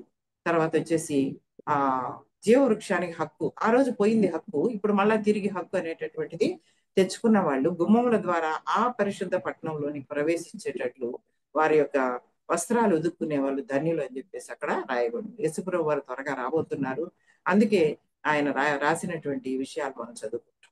సరే, ఆది కాండంలో ఉంది, ప్రకటనలో ఉంది, మధ్యలో ఎక్కడైనా ఉందా జీవవృక్షం గురించినటువంటి విషయాలు? బైబిల్ గ్రంథంలో జీవవృక్షాన్ని గురించినటువంటి రెఫరెన్స్ ఎక్కడైనా మనకు కనపడుతుందా? మరి సామెతల గ్రంథం నేను ప్రతిరోజు ఒక సామెత చదువుతాను తప్పనిసరిగా. అది నాకు చదువుకుంటున్న రోజుల నుంచి అలవాటు అయిపోయింది, ఎందుకంటే ఆ రోజుకి కావాల్సినటువంటి ఉపదేశం అందులో నుంచి వస్తుంది. మరి అలా చదువుతూ ఉన్నప్పుడు జీవవృక్షం అనేటటువంటిది 4 సార్లు నేను చూశాను 15వ అధ్యాయం వరకు ఉండే అంశాల్లో సామెతల గ్రంథంలో. మరి వాటిని గురించి నేను ధ్యానం చేసుకున్నాను. ఇంతకుముందు కొంత నేను చెప్పి కూడా ఉన్నాను. మరి ఇప్పుడు ఆ ఇంకా కొంచెం దేవుడు కొంత ఇన్సైట్ ఇవ్వడం జరిగింది వాటిని గురించి ధ్యానం చేసేటప్పుడు. అందుకని ఒకసారి మధ్యలో అది పంచుకోవాలని చెప్పేసి నేను అనుకుంటున్నాను కదా. ఎప్పుడు జీవించేటట్లు ఉండేటటువంటి వృక్ష ఫలాల చెట్టు అక్కడ పెట్టినా కూడా ఆదాము దాన్ని తాకలేదు, కానీ నువ్వు నిశ్చయంగా చచ్చిపోతావు అనేటటువంటి వృక్ష ఫలాలు తిన్నాడు కదా ఆదాము లేదా హవ్వ. మరి ఇప్పుడు మనం నిరంతరం జీవించడానికి, మరి నిత్యత్వంలో ఉండడానికి అవసరమైనటువంటి జీవవృక్ష ఫలాలు లేదంటే జయించే వాళ్ళకి ఇస్తానంటున్నాడు. ఏం జయించాలనేది ఒకసారి చూద్దాం. సామెతల గ్రంథం 3వ అధ్యాయం 18వ వచనం చదువుతున్నాం. సామెతల గ్రంథం 3వ అధ్యాయం 18వ వచనం. దాన్ని అవలంబించే వారికి అది జీవవృక్షము, దాన్ని పట్టుకుని వారందరూ ధన్యులు కదా. దాన్ని అవలంబించే వారికి అది జీవవృక్షము, దాన్ని పట్టుకుని వారందరూ ధన్యులు కదా. దాని అని రాయబడింది. దేని గురించి రాశారు? ఈ అధ్యాయం అంతా కూడా చూస్తే మరి ఉపదేశం చేస్తున్నాడు. 13వ వచనం నుంచి చదువుదాం. జ్ఞానం సంపాదించిన వాడు ధన్యుడు, వివేచన కలిగిన నరుడు ధన్యుడు. వెండి సంపాదించుట కంటే జ్ఞానం సంపాదించుట మేలు, అపరంజి సంపాదించుట కంటే జ్ఞాన లాభం అందుట మేలు. పగడముల కంటే అది ప్రియమైనది, నీ ఇష్ట వస్తువులని దానితో సమానములు కావు. దాని కుడి చేతిలో దీర్ఘాయువును, దాని ఎడమ చేతిలో ధనకడతలను ఉన్నది. దాని మార్గములు రమ్య మార్గములు, దాని త్రోవలన్నీ క్షేమకరములు. దాన్ని అవలంబించే వారికి అది జీవవృక్షము, దాన్ని పట్టుకున్న వారందరూ కదా. మరి దేని గురించి చెప్పబడింది ఇక్కడ? దాన్ని అవలంబించేవారు. జ్ఞానాన్ని గురించి చెప్పబడింది. ఏ జ్ఞానం ఇది? మరి లోక సంబంధమైన జ్ఞానం కాదు, కానీ దైవ జ్ఞానం. ఇది దేవుని నోట్లో నుంచి వచ్చినటువంటి ఉపదేశం, దేవుని యొక్క జ్ఞాన మార్గం కదా. జ్ఞానం అనేది దానికి నిర్వచనం ఏం చెప్పుకోగలము? ఈ సామెతల గ్రంథంలో యెహోవా యందు భయభక్తులు కలిగి ఉండుటే జ్ఞానానికి మూలం అని రాసింది. మరి మనం యోబులో కూడా 28వ అధ్యాయం 28వ వచనం చూస్తే, యోబు గ్రంథంలో మరి జ్ఞానము 10వ వచనం నుంచి చెప్తాడు. జ్ఞానం ఎక్కడ దొరుకుతుంది అని చెప్పేసి ప్రశ్న వేసుకుంటూ, మరి సముద్రం లేదంటదంట, అగాధం నాకు తెలియదు అంటదంట, బంగారం వెండి గని ఇవి ఏవి కూడా మాకు తెలియదు, ఎక్కడుందో అది దేవుడే దాని మార్గం ఎరుగునని చెప్పేసి చెప్పబడుతుంది. కాబట్టి యోబు గ్రంథంలో మనం 28వ అధ్యాయంలో జ్ఞానాన్ని గురించి మనం చూస్తే ఒక నిర్వచనాన్ని ఆయన ఇచ్చాడు. 28వ అధ్యాయం 28వ వచనం. మరియు యెహోవా యందలి భయభక్తులే జ్ఞానమనియు, దుష్టత్వం విడిచిటే వివేకమనియు ఆయన నరులకు సెలవించారు. యోబు మాటల్లో మనం జ్ఞానం అంటే భయభక్తులు కదా. యెహోవా యందు భయభక్తులు ఎలాగొస్తాయి? ఆయన నోటి మాట చేతనే వస్తాయి. నోటి మాట చేత సమస్తాన్ని సృష్టించాడు. ఆయన జ్ఞానం చేత సృష్టిని సృష్టించాడు. ఆ జ్ఞానం అనేది వాక్కు చేత వచ్చినది. దేవుని ఉపదేశం, దేవుని వాక్కు కదా, దేవుని నోటి నుంచి వచ్చినటువంటి మాట. ఆ నోటి మాటలు ఏం చేయాలంట? మనం జీవవృక్షాన్ని పట్టుకోవాలంటే దాన్ని అవలంబించాలి. అంటే దేవుని వాక్యాన్ని మనం అవలంబించాలి. అవలంబించడం అంటే గైకొనడం అనే మాట చూస్తాం. ప్రకటన 1వ అధ్యాయంలో ఉంది. తర్వాత 22వ అధ్యాయం 7వ వచనంలో కూడా మనం చూస్తే, ప్రకటన 1వ అధ్యాయంలో చూస్తే ప్రవచన వాక్యాలను వినేవాడు, చదివేవాడు, గైకునేవాడు ధన్యుడు అని ఉంది. మరి 22వ అధ్యాయం చూస్తే ప్రకటనలో మనకి ఏం కనిపిస్తా ఉందంటే, అక్కడ ఈ ప్రవచన వాక్యమును గైకొనువాడు ధన్యుడు. గైకొనడం అంటే వాటిని అప్లై చేసుకోవడం, వాటిని అనుసరించడం, వాటిని ప్రాక్టీస్ లో పెట్టుకోవడం, వాటిని ఆచరించడం అనేటటువంటిది. అందుకే ఇక్కడ ఒక చక్కటి మాట రాశాడు సొలొమోను. దాన్ని అవలంబించే వారికి అది జీవవృక్షం. జీవవృక్షం అని అంటే మరి నిత్యం మనం జీవించాలంటే జ్ఞానాన్ని అవలంబించాలి. ఆ జ్ఞానం అనేటటువంటిది ఆయనలో భయభక్తులు కలిగి ఉంటే వస్తుంది. ఆ భయభక్తులు లేకపోతే ఉపదేశం అనే దాంట్లో వస్తుంది కదా. భయభక్తులు కలిగి ఉండాలంటే కూడా ఏంది, ఒక రోజుతో అయిపోయేది కాదు. ఇది మనం ప్రాక్టీస్ చేయాలి, అవలంబిస్తూ ఉండాలి. అవలంబించాలంటే మనకి ఎవరైనా చెప్పేవాళ్ళు కాదు కదా. ఆయన వాక్కు పంపించేటటువంటిది. ప్రతిరోజు వాక్యం చదువుతున్నాం. ముఖ్యంగా మీ గ్రూప్ లో చూస్తే ఎస్తర్ ప్రేయర్ వారియర్స్ లో ఎవ్రీడే, నాకు తెలిసి కోవిడ్ టైం నుంచి కూడా ప్రతిరోజు కూడా ది సిస్టర్స్ మీటింగ్ జరుగుతుంది. మీరు ఎన్నో వాక్యాలు వినున్నారు కదా. మరి వాక్యాలు వినడం అనేటువంటి చాలా గొప్ప విషయం. వాటిని అనుసరించడం జీవవృక్షం అని చెప్పేసి రాయబడి, అవలంబించడం అనేటటువంటిది జీవవృక్షం అనే మాట మనం చూస్తున్నాం. అందుకే దావీదు కూడా ఏమంటాడంటే, ఆయన 119వ దావీదు కీర్తనలో ఆయన వాక్యానికి చాలా పేర్లు పెడుతున్నాడు. మన 119వ దావీదు కీర్తన మీరు ఒకసారి ఇంట్లో చదివినా కూడా మీకు అర్థమవుతుంది. ఎన్ని మాటలు చెప్తాడంటే, ఉపదేశాలు అంటాడు, తర్వాత వాక్యం అంటాడు, నీ మాటలు అంటాడు, ఆజ్ఞలు అంటాడు. అంతేకాకుండా ఆయన నీ న్యాయ విధులు అంటాడు, శాసనములు అంటాడు కదా. మళ్ళీ ఏమంటాడు 119వ దావీదు కీర్తనలోనే, నీ వాక్యము నా పాదములకు దీపము, నా త్రోవకు వెలుగు అని చెప్పేసి చెప్తున్నారు. తర్వాత 119వ దావీదు కీర్తనలోనే ఆయన వాక్యం వల్ల ఎలా మేలు పొందాడు అనేటటువంటి దాన్ని గురించి చెప్తూ ఒక చక్కటి మాట అంటాడు. చూడండి, 119వ కీర్తన 96వ వచనం చదువుదాం. సకల సంపూర్ణతకు పరిమితి కలదని నేను గ్రహించి ఉన్నాను, నీ ధర్మోపదేశము అపరిమితమైనది. కదా, దేవుని యొక్క ధర్మోపదేశం, ఆయన ఉపదేశము అపరిమితమైంది అన్నాడు. ఈ లోకంలో సంపూర్ణమైనవి, శ్రేష్టమైనవి అనే వాటన్నిటికి కూడా ఒక పరిమితి ఉందంట కదా. మరి ఈ లోకంలో ఆరోగ్యానికి పరిమితి ఉంది, ఆయుష్కి పరిమితి ఉంది, డబ్బుకి పరిమితి ఉంది కదా, హోదాకి పరిమితి ఉంది. ప్రతి దానికి ఒక ఎండ్ అనేటటువంటిది మనం చూస్తున్నాం. కానీ ఆయన ధర్మోపదేశము అపరిమితమైంది, ఆయన జ్ఞానం అనేటటువంటిది అపరిమితమైంది, ఆయన ఉపదేశము అపరిమితమైంది. అందుకే కదా కింద ఏం చెప్తున్నాడు ఆయన, నీ ధర్మశాస్త్రం నాకెంతో ప్రియముగా ఉన్నది అంటున్నాడు. ఆయన ధర్మశాస్త్రం అని కూడా చెప్తున్నాడు దేవుని వాక్యాన్ని. తర్వాత నెక్స్ట్ వచనంలో 98లో నీ ఆజ్ఞలు నిత్యము నాకు తోడుగా ఉన్నాయి అంటున్నాడు. కింద వచనంలో నీ శాసనములను నేను ధ్యానించుచున్నాను. ధర్మోపదేశం, శాసనాలు, ఆజ్ఞలు, తర్వాత నీ ఉపదేశములు అంటున్నాడు 100వ వచనంలో. తర్వాత 101లో నీ వాక్యమును అనుసరించి నడుచుకొంచున్నాను అన్నాడు కదా. అవి ఎలా ఉన్నాయి అంటున్నాడంటే, నా జిహ్వకు అవి తేనెలాగా ఉన్నాయి. ఇంకొక చోట దావీదేమంటాడు, కొవ్వు మెదడు దొరికినట్టు అవి ఉన్నాయని చెప్తున్నాడు. ఆయన వాక్యము, మరి దేవుని వాక్యం మనం అవలంబిస్తుంటే రోజు రోజుకి అది మనకి ఎంతో స్వీట్ గా, లేదంటే బలమైందిగా మనకు ఉంటుంది. అది నిత్య జీవానికి చేరుతుంది. అందుకే కదా ఈ దినాల్లో సర్వేలు చేసి చెప్తున్నారు, ఒకప్పుడు 10 మంది ఉండేవాళ్ళంట కుటుంబంలో, నిజమే, పెద్ద కుటుంబాలు.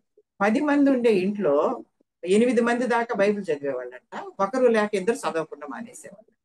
కానీ ఇప్పుడు 8 కుటుంబాలకు సర్వే చేస్తే ఒక్కడు చదవడం కష్టమే. నేను చెప్పింది, ఒక కుటుంబంలో 10 మంది ఉండే కుటుంబంలో 8 మంది దాకా బైబిల్ చదివేవాళ్ళు. ఇప్పుడు 8 కుటుంబాలకు కలిపి ఒక కుటుంబమో లేక ఒక్కడో చదువుతున్నారు. అంటే బైబిల్ చదవడం తక్కువైపోయింది. బైబిల్ని మనం వాక్యంగా తీసుకోవడం లేదన్నమాట. వేరే విషయాలు కదా, వాటికి చాలా యాడ్ చేసి చెప్తునేవి ఉంటున్నాయి అన్నమాట. అందుకని వాక్యాన్ని చదవాలి, వాక్యాన్ని అన్వయించుకోవాలి, వాక్యాన్ని అవలంబించాలి, దాన్ని పట్టుకోవాలి. దాన్ని పట్టుకునే వారందరూ ధన్యులు అనేటటువంటి మాట మనకి ఇక్కడ అర్థం అవుతుంది అనమాట. వాక్యాన్ని అవలంబించాలి, తర్వాత వచ్చేసేసి పట్టుకోవాలి. అందుకే కదా ఇక్కడ 103వ అధ్యాయంలో కూడా సామెతల గ్రంథంలో ఏమంటున్నాడు, దాన్ని జ్ఞాన మార్గం అంటున్నాడు. ఎవరు? సొలొమోను దాన్ని జ్ఞాన మార్గం అంటున్నాడు. 4వ అధ్యాయంలో చూస్తే మనం 11వ వచనంలో, సామెతల గ్రంథం 4వ అధ్యాయం 11వ వచనం, జ్ఞాన మార్గము నేను నీకు బోధించి ఉన్నాను, యథార్థ మార్గంలో నిన్ను నడిపించి ఉన్నాను. ఇది జ్ఞాన మార్గం, యథార్థ మార్గం, తర్వాత ఇరుకు మార్గం అని కూడా అంటారు, జీవ మార్గం, పరమునకు పోయే జీవ మార్గం. కాబట్టి వాక్యం మనల్ని నడిపిస్తుంది, వాక్యం మనల్ని ముందుకి కొనసాగింపజేస్తుంది అన్నమాట కదా. మరి ఈ వాక్యాన్ని మనం అవలంబించాల్సినటువంటి వారంగా ఉంటున్నాం. మనం అవలంబించినట్టయితే మనం దాన్ని పట్టుకున్నట్టు అవుతుంది. అది మనం నిత్యము జీవించే జీవవృక్షం ఉండేటటువంటి స్థలానికి తీసుకోకూడదు. అందుకే కదా మనం గమనించినట్లయితే అక్కడ దేవుడు ఎలాగ శపించాడో, వాళ్ళు అక్కడ చేయి జాసి తీసుకోకుండా రేపు మరి పరదేశంలోకి వెళ్ళినప్పుడు తినేటట్టు మరి ప్రభు దాన్ని అయితే దూరం చేశాడు, కానీ పరదేశం పంపించేశాడు. కానీ ఆయనే మన కొరకు మరి ఆ విమోచన కార్యాన్ని చేశాడు కదా. సిలువలో ఆయన మరణించడం ద్వారా మనం నిత్య జీవానికి వారసులం అయ్యేటట్టు ప్రభు మనల్ని నీతిమంతులుగా తీర్చాడు. ఆయన కొరకు, మన కొరకు ఆయన సిలువలో మరి రక్తం కార్చాడు, సమస్తాన్ని ఇచ్చాడు కదా. మన పాపాలు క్షమించాడు. ఎందరు ఆయన అంగీకరించారు వారికి అందరికీ దేవుని పిల్లలై అధికారం ఇచ్చాడు. ఆయన పిల్లలైనటువంటి మనం ఆయన ఎందుకు భయభక్తులు కలిగి జీవించాలి. అదే జ్ఞానం అని చెప్పేసి రాయబడతాం కదా. ఆ వాక్యము మీ నోట ఉంది, మీలో ఉంది అంటాడు రోమీయులకు రాసిన పత్రిక 10వ అధ్యాయంలో 10వ వచనంలో 9-10లో కదా. ఆ వాక్యము నీ నోట ఉంది, నీ హృదయంలో ఉంది. అందుకే నోటితో ఒప్పుకొని యేసు ప్రభు అని హృదయంలో ఎవరు నమ్ముతారో వాళ్ళు రక్షించబడతారని కదా. అలాగా రక్షించబడి మనం ఆయన వాక్యంలో మనం ముందుకి సాగాలని చెప్పేసి మనకు తెలియజేయబడతా ఉంది అనమాట. ఈ వాక్యం కొరకైనటువంటి ఆశ మనకు ఉన్నట్లయితే తప్పకుండా మనం వాక్యం వింటాము. అంతేకాకుండా వాక్యాన్ని అవలంబిస్తాం. దేవుడు నాతో ఏం మాట్లాడాడు, నేనేం సరి చేసుకోవాలి, ఎలాగా జీవించాలని. కాబట్టి వాక్యాన్ని విరివిగా చదవడం, విరిగా మరి దాన్ని అవలంబిద్దాం. అది మనకు జీవవృక్షంగా ఉంటుంది. ఇది మొట్టమొదటి విషయం. మరి రిచర్డ్ ఊమ్రాండ్ గారి గురించి పుస్తకాల్లో మనం చదివినప్పుడు, నేను ఈ విషయం అయితే పుస్తకంలో చదవలేదు కానీ ఒక సహోదరుడు చెప్తుంటే విన్నాను. మరి ఆయన చాలా సంవత్సరాలు జైళ్ళలో మగ్గిపోయాడు సత్యం కోసం. అలాంటప్పుడు ఒకసారి ఎంతో నిరాశ వచ్చిందండి. ఎందుకంటే బైబిల్ లేదు ఆయన దగ్గర చదువుకోవడానికి. మరి నీ వాక్యం కావాలి ప్రభా, నాకు నీ వాక్యంతో నన్ను బలపరచు, నాకు నీ వాక్యం చదువుకోవాలి, నీ వాక్యం అని చెప్పేసి ఆయన ప్రార్థన చేస్తున్నాడు. అలా ప్రార్థన చేసేటప్పుడు ఆయన్ని టాయిలెట్లు క్లీన్ చేయడానికి వేశారంట డ్యూటీ. మరి అలా అక్కడికి వెళ్ళినప్పుడు వాళ్ళు ఆ టాయిలెట్ లో ఈ బైబిల్ చింపేసి క్లీన్ చేసుకుని పడేస్తున్నారంట, బైబిల్లో ఉండే పేపర్. అది చూడంగానే ఆయనకి ఎక్కడ లేని ఆశ, ఆ నిరాశ అంతా ఎట్లా పోయిందో దాన్ని తీసుకొని ఆ నీళ్లతో కడిగి మరి దాన్ని ఏం చేశాడు, గబగబా ఆయన ఎక్కడ పెట్టుకొని రాగలడు? ఒక ఖైదీకి ఏముంటాయి వస్త్రాలు అంతా చెక్ చేస్తారు, ప్రతి యూనిట్ లో ప్రతి అడుగులో చెక్ చేస్తారు. ఆయన ఏం చేశాడు, దాన్ని కడిగాడు శుభ్రంగా, మళ్ళా ఉండజేసి నోట్లో పెట్టుకుని వచ్చాడు. వచ్చి తన సెల్లో ఉండి మిగతా ఖైదీలతోటి కదా, వీళ్ళందరినీ ఖైదీలుగా అక్కడ చెరపట్టున్నారు, వాళ్ళందరికీ ఆ వాక్యాన్ని అందించారు. అట్లా కొన్ని రోజులు ఆయన ప్రతిరోజు ఆ క్లీనింగ్ పర్పస్ కోసం అక్కడికి వెళ్ళినప్పుడు ఎవరెవరో మరి అంటే వాళ్ళకి అంత కష్టం దేవుని వాక్యం అంటే, దాన్ని అట్లా తృణీకరించారు. కానీ దేవుని దాసునికి దేవుడు దాన్ని అందించాడు. మనం సభ్య సమాజంగా దాన్ని మనం ఇష్టపడ్డాం కదా, మరి ఎంత అసహించుకునేటటువంటిది, కానీ దేవుని వాక్యానికి అంత ప్రాధాన్యత ఇచ్చాడు. నిజంగా అది విన్నప్పుడు మరి ఇంత ఆశ ఉంటున్నదా అనేసి చాలా ఆశ్చర్యమైంది. కాబట్టి మనం ఆ వాక్యాన్ని విందాం, అవలంబిద్దాం. వాక్యంలో ఏం చెప్పుందో దాన్ని అనుసరించడం, గైకొనడం అనేటటువంటిది జీవవృక్షంగా ఉంటుందనేది మనకు అర్థమవుతుంది. రెండో విషయం చదువుకుందాం. సామెతల గ్రంథం 15వ అధ్యాయం 4వ వచనం. సామెతల గ్రంథం 15వ అధ్యాయం 4వ వచనం చదువుతారా?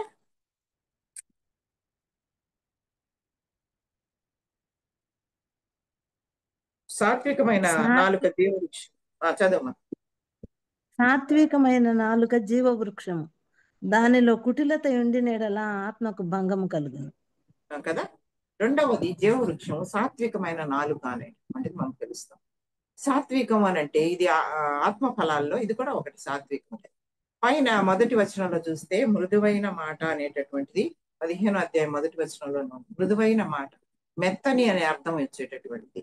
కాబట్టి సాత్వికమైన నాలుక అంటే మృదువైన మాట, మెత్తని నాలుక కదా.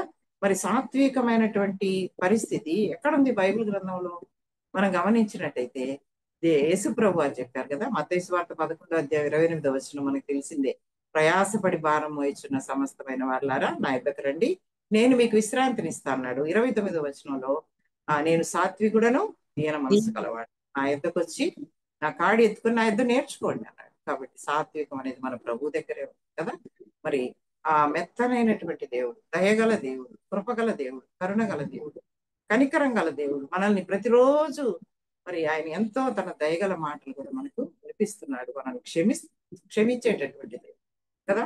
అటువంటి సున్నితమైనటువంటి మనస్సు కలిగినటువంటి దేవుడు ఆ సాత్వికుడు, ఆయన దగ్గరకు వచ్చే నేర్చుకోవాలి. మరి నాలుక గురించి మనం చూస్తే యాకోబు పత్రికలో చాలా రాయబడింది. సామెతల గ్రంథంలో కూడా మనం చాలా సార్లు చెప్పుకుంటాం, జీవ మరణములు నాలుక వశము. జీవము మరణమైనా కూడా నాలుక వశం. నువ్వు జీవంలోకి వెళ్తావా లేకపోతే మరణంలోకి పోతావా అని అంటే జీవ మరణములు నాలుక వశము అనేటటువంటి మాటలు మనం చూస్తున్నాం. యాకోబు పత్రికలో కూడా మనం ఒకసారి చూద్దామా, నాలుక గురించి చాలా డీటెయిల్డ్ గా రాశాడు. మరి ఆ విషయాలు మనం గబగబా చూసుకొని మన సమయాన్ని మనం సద్వినియోగం చేసుకుందాం. మూడో అధ్యాయం కొన్ని వచనాలు చదువుకుందాం. 2వ వచనం. అనేక విషయంలో మనమందరం తప్పిపోతున్నాము, ఎవడైనా మాట ఎందు తప్పని అట్టివాడు లోపం లేనివాడే తన సర్వ శరీరమును స్వాధీనం అందించుకొనగల శక్తి గలవాడను కదా. మరి ఇంకా మనం చూస్తే ఈ యొక్క నాలుక గురించి 6వ వచనంలో నాలుక అగ్నియే, నాలుక మన అవయవములో ఉంచబడిన పాప ప్రపంచమై సర్వ శరీరమునకు మాలిన్యం కలగజేయను అని చెప్తూ ఉన్నారన్నమాట. తర్వాత 7లో మృగ పక్షి సర్ప జలచరముల్లో ప్రతి జాతియు నరజాతి చేత సాధు ఆయన, కానీ ఏ నరుడును నాలుకను సాధు చేయనేరడు, అది మరణకరమైన విషముతో నిండినది, అది నిరర్గళమైన దుష్టత్వమే. మరి ఇంకా చూస్తే ఎలా ఉందంట 11వ వచనంలో నీటి బుగ్గలో ఒక్క జల నుండి తీయని నీరు చేదు నీరు ఊరున. ఇది ఒక చేదు ఓట నాలుక అనేటటువంటి. పాప ప్రపంచం అంటే ప్రపంచం బయట ఉంది అనుకుంటాం, కానీ మన శరీరంలో ఉండే పాప ప్రపంచానికి అవుట్ గేట్ లేదంటే అవుట్లెట్ గేట్ అనేటటువంటిది నాలుకగా ఉందనేది మనకు అర్థమవుతాం కదా. నాలుక గురించి మరి ఎంతో భయంకరంగా ఇక్కడ రాయబడింది. అన్నిటినీ సాధు చేసుకుంటాడు మానవుడు, కానీ తన నోట్లో ఉండే నాలుకను సాధు చేసుకోలేడు అనేటటువంటిది ఇక్కడ రాయబడింది. అందుకని ఏమో సాత్వికమైన నాలుక జీవవృక్షం చాలా కష్టమైనటువంటి విషయం కదా. మరి మనం గమనించినట్లయితే అది ఎలా ఉంది, నాలుక గురించి చాలా మాటల గురించి మనం ఈ కొత్త నిబంధనలో మనం చూస్తాం, సామెతల్లో చూస్తాం. వ్యర్థమైన మాటలు, కత్తిపోటు వంటి మాటలు కదా, వెదికి వ్యతిరేక్తమైనటువంటి మాటలు, విస్తారమైన మాటలు, ఇంకా ముసలమ్మ ముచ్చట్లు, వట్టి మాటలు, గర్వపు మాటలు, డాంబికపు మాటలు, అబద్ధాలు కదా, అసత్యాలు, ఎన్నో రకాలైనటువంటి మాటలు ఈ నాలుకతోటి మనం మాట్లాడుతున్నాం. అందుకే నాలుకను సాధు చేసుకోమని చెప్తున్నాడు. మనం సాధు చేసుకోగలమా? చేసుకోగలం.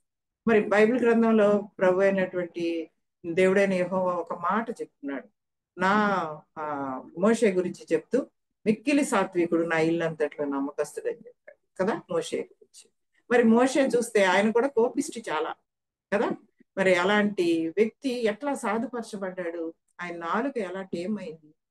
నేను అనుకుంటాను 40 పగళ్ళు 40 రాత్రులు కదా, ఎన్నోసార్లు దేవుని సమీపించినటువంటి వాడు, దేవుని వాక్కులు విన్నాడు. మరి దేవుని మాటలు వింటూ వింటూ వింటూ ఆయన నోటి మాటలు కూడా సాధు చేయబడ్డాయి కదా. మనం కూడా దేవుని మాటలు వినడం వల్ల, అది అన్వయించుకోవడం వల్ల, వాటిని అవలంబించడం వల్ల మనం కూడా ఎక్కడ తప్పిపోతున్నామో వాటిలో దేవుని చేత సరిచేయబడు. నా నాలుకను సరిచేయ. ఏమో దావీదు అంటాడు, ఏమంటాడు, నా పెదవులు కదా, కపటపు పెదవుల నుంచి నన్ను దూరపరచండి. అందులో ఒక మాట అంటాడు, మాట నాలుగు రాకమునిపే దేవునికి తెలుసు. కాబట్టి ఆ మాట, ఎటువంటి మాటలు మాట్లాడాలో, ఏది మాట్లాడకూడదో, ఎక్కడ మౌనంగా ఉండాలో, ఎక్కడ మాట్లాడాలో, ఎక్కడ ముందుకుతో మాట్లాడాలో, ఎక్కడ మౌనంగా ఉండాలి, ఇవన్నీ కూడా సామెతల గ్రంథంలో రాయబడి ఉన్నాయి. అలాగే దావీదు కూడా చెప్తాడు కదా, అందుకే ఆయన నా నోటి మాటలు హృదయ ధ్యానం నీకు అంగీకారంగా ఉన్నట్లు ఉండును గాక అని చెప్పేసి చెప్తున్నాడు. కాబట్టి ఇది ఒక ఓట, ఒక జల, ఆ జల మంచి నీరు ఊరేటట్టు మనం ప్రాంతంలో మనల్ని గురించి మనం దేవునికి అప్పగించుకోవాల్సినటువంటి భాగంగా ఉంటున్నాం అన్నమాట కదా. ఒక ఆయన స్టాన్లీ గారు రాస్తారు బ్లెస్సింగ్ విత్ మిషన్ ఆయన బుక్ లో. ఆయన ఏమంటాడంటే, యేసుప్రభు వారు దయగల మాటలు చెప్పారు, సాత్వికుడు ఆయన. మరి మన మాటలు కూడా దయగల మాటలు, సాత్వికం కలిగి ఉండాలంటే ఒక దయగల మాట నువ్వు చెప్పినప్పుడు నీకు 10 రూపాయలు ఎవరైనా ఇచ్చారనుకో, నువ్వు ఎంత ధనవంతుడు అవుతావు? నువ్వు దయలేని మాట, కఠినమైన మాట చెప్పావు అనుకో, నువ్వు 5 రూపాయలు ఇవ్వాలి, -5 + 10 అనమాట. సాత్వికమైన మాట చెప్తే 10 రూపాయలు నీకు యాడ్ అవుతాయి. మరి కఠినమైన మాట చెప్తే నీకు మైనస్ నువ్వు ఇవ్వాలా. మరి నువ్వు ధనవంతుడు అవుతావా, లేకపోతే బేకారి అవుతావా? నేను లెక్క చేసుకుంటే రోజంతా నేను మాట్లాడే మాటల్లో చాలా మైనస్ ఉంది. మరి సాత్వికమైన నాలుక జీవవృక్షం. మనం జీవవృక్షానికి హక్కుదారులంగా పట్టణానికి వెళ్ళాలి. అందుకని ఈ దినాన మనం హెచ్చరించుకుంటాం కదా. మరి జీవవృక్షానికి హక్కుదారులంగా మనం ఉండాలంటే మన యొక్క నాలుకను మనం సాధు చేసుకోవాలి. సాధు చేసుకోవాలంటే దానికి కూడా దేవుని దగ్గరే మనం అడగాలి. నేర్చుకోమన్నాడు, నేను సాత్వికుడిని చెప్పాడు దేవుడు కదా. మరి ప్రభు దగ్గర నేర్చుకున్నాం. ఈ మధ్య ఒక అమ్మాయి, మా మందిరానికి సంబంధించిన అమ్మాయి హాస్టల్లో చేరింది.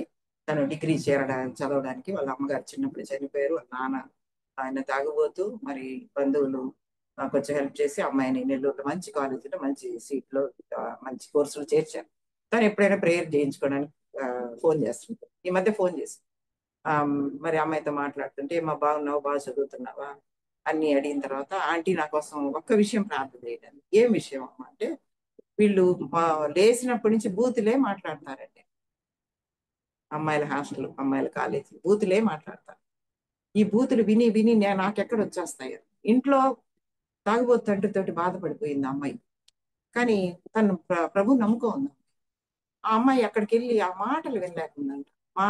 ఇంతకు ముందు పిల్లలు హాస్టల్లో చదవడానికి వస్తే పల్లెటూరు పిల్లలు కూడా యాస మాటలు మానేసేసి ఎంతో పాష్ గా మాట్లాడేవాళ్ళు, కల్చర్ నేర్చుకునేవాళ్ళు. కానీ ఇప్పుడు పిల్లలు డ్రెస్సింగ్ అవన్నీ కల్చర్ హైలీ కల్చర్డ్ అనుకుంటున్నారు, కానీ మాట తీరు మారిపోయింది.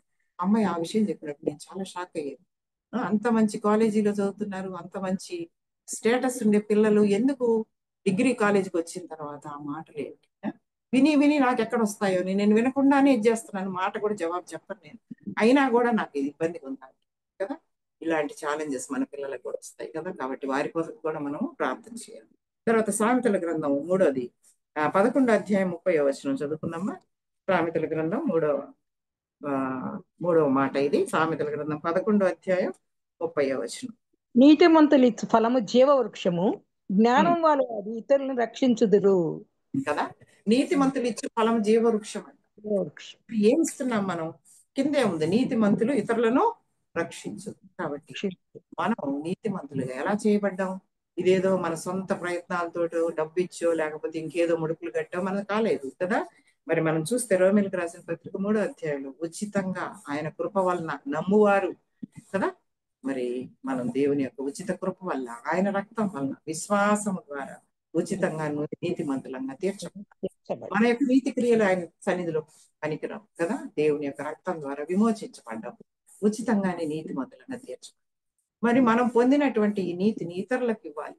నీతిమంతులు ఇచ్చే ఫలం అంటున్నాడు. ఏం ఫలం మనం ఇవ్వగలం కదా. 50వ కీర్తనలో మనం చూసినట్లయితే మరి అక్కడ స్తుతియాగం అర్పించమంటున్నాడు. మనం ఇవ్వగలిగినటువంటిది మరి కొన్ని అంశాలు, నేను ఒక 4 అంశాలు ధ్యానం చేశాను, వాటిని మీతో షేర్ చేసుకుంటాను. 50వ కీర్తన ఆఖరి వచనం అంటే 23వ వచనం. స్తుతియాగం అర్పించేవాడు నన్ను మహిమపరుచున్నాడు, నేను వారికి దేవుని రక్షణ కనపరుచున్నట్లు వాడు మార్గము సిద్ధపరచు. స్తుతియాగం చేయడం కదా. మరి ఏం చేస్తున్నామంట? మనం స్తుతిస్తే ఆయన్ని మహిమపరుస్తున్నాం. అంతేకాదు వానికి దేవుని రక్షణ కనపరుచున్నట్లు వాడు మార్గము సిద్ధపరచు. దేవుణ్ణి మహింపరిస్తే మనం స్తుతి చెల్లించడం ద్వారా ఆయనకి మహిమ వస్తుంది. అంతేకాదు మన రక్షకుడైనటువంటి దేవుణ్ణి, అంతిమంగా మనం రక్షకుడైనటువంటి దేవుని చూడగలం కదా. మార్గం రోడ్డు వేసుకుంటున్నాం అనమాట. స్తుతి చేయడం ద్వారా మనం పరలోకానికి రోడ్డు వేసాం అనేది అర్థం. అందుకే కదా హెబ్రీలకు రాసిన పత్రికలో కూడా ఒక మాట ఉంది చూడండి, 13వ అధ్యాయం 15వ వచనంలో అక్కడ స్తుతి యాగం అనే మాట ఉంది. జిహ్వా ఫలం అని ఉంది కదా. నీతిమంతులు ఇచ్చు ఫలం జిహ్వా ఫలం, నోటి ఫలం మరి మనం దేవునికి ఇవ్వాలి. 13వ అధ్యాయం హెబ్రీలకు రాసిన పత్రిక 13వ అధ్యాయం 15వ వచనం. కాబట్టి ఆయన ద్వారా మనం దేవునికి ఎల్లప్పుడూ స్తుతియాగము చేయడము అనగా ఆయన నామమును ఒప్పుకొనుచు జిహ్వా ఫలము ఇది ఇవ్వాలి మనం. మరి స్తుతియాగం ఎల్లప్పుడు అంటున్నాడు. నిజమే. మరి ప్రభువుని గురించి మనం గుర్తు చేసుకుంటే, నాకు ఇప్పుడు 66 సంవత్సరాలు, 66 years. మరి ఈ 66 ఏళ్లలో నా ఎడల దేవుడు చేసిన కార్యాలు, మరి బర్త్డే రోజు నేను అన్ని గుర్తు చేసుకుంటా, మెయిన్ ఈవెంట్స్ అని. ప్రతి రోజును బట్టి నేను దేవుని స్తుతిస్తా. కొన్ని గుర్తున్నాయి, కొన్ని గుర్తులేవు. అయినా కూడా జిహ్వా ఫలం అనిపించాడు. నిజమే కదా. మనం అడగకనే కొన్ని ఇచ్చాడు అందరితో పాటు కదా. ఉచితంగా ఇచ్చాడు. మరి అడిగినవి ఇచ్చాడు, అడిగి ఊహించిన వాటికన్నా ఇచ్చాడు. ఎంత స్తుతించాలి మనం.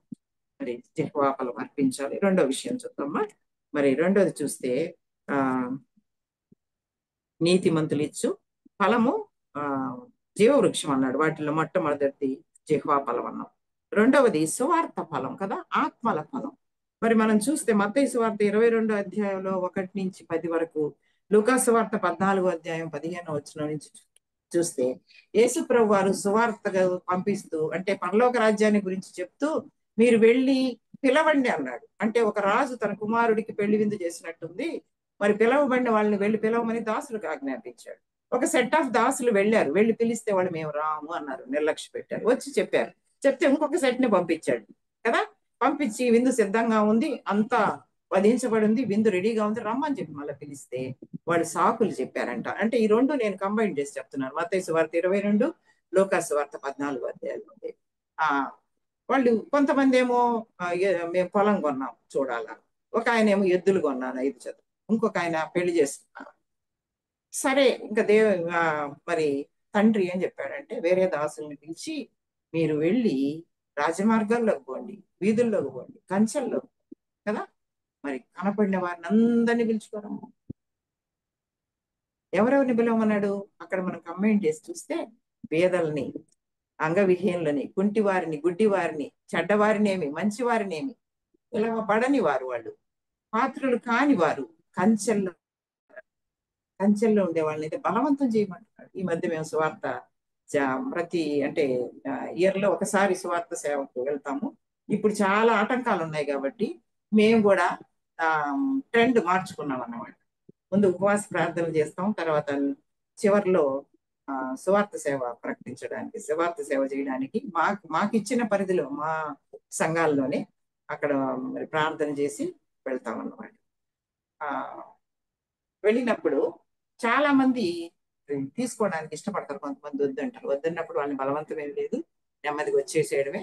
గొడవలు కూడా ఏం పెట్టుకోకుండా నెమ్మదిగా వచ్చేయడం. కొంతమంది గొడవలు కూడా వేస్తున్నారు, ఇవన్నీ జరుగుతున్నాయి. కానీ మనం ఎందుకు వెళ్ళాలా ఇటువంటి పరిస్థితులు అంటే, తప్పనిసరిగా అది మరి తండ్రి యొక్క ఆజ్ఞ కదా. తన కుమారుని విందు, మరి విందులో మనం చేరాము, మనం వెళ్ళి పిలవాలి. తర్వాత ఒక్కొక్క సమయంలో ఒక్కొక్క దాసులకి సెట్ ఆఫ్ మరి మినిస్టర్స్ కి ఇస్తున్నాడు ఆయన కదా, లేదంటే సర్వెంట్స్ కి ఇస్తున్నాడు ఆ పనిని. మరి ఈ యుగంలో మనకి ఇచ్చాడు పని, మన వంతు మనం చేయాలి కదా, మనకి సాధ్యమైనంత వరకు మనం చేయాలి.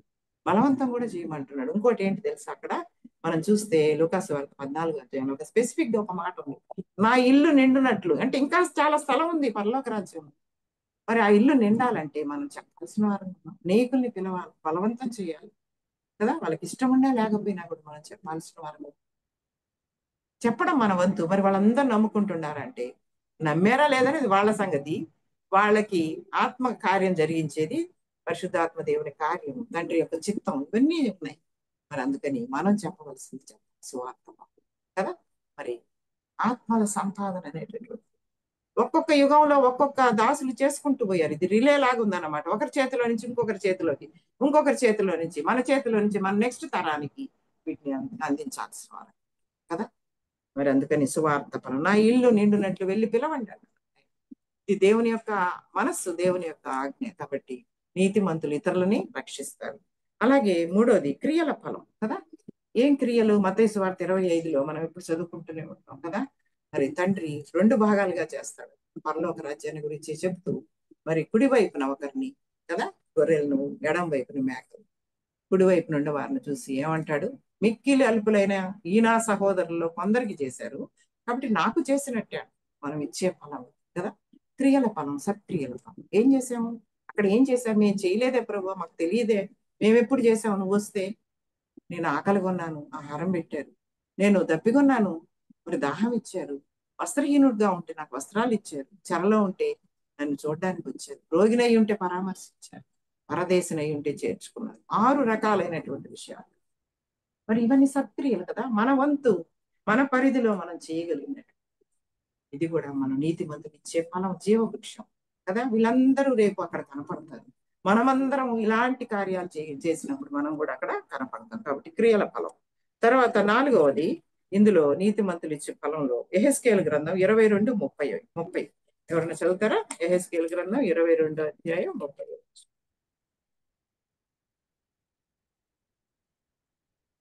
యెహెజ్కేలు గ్రంథం 22:30.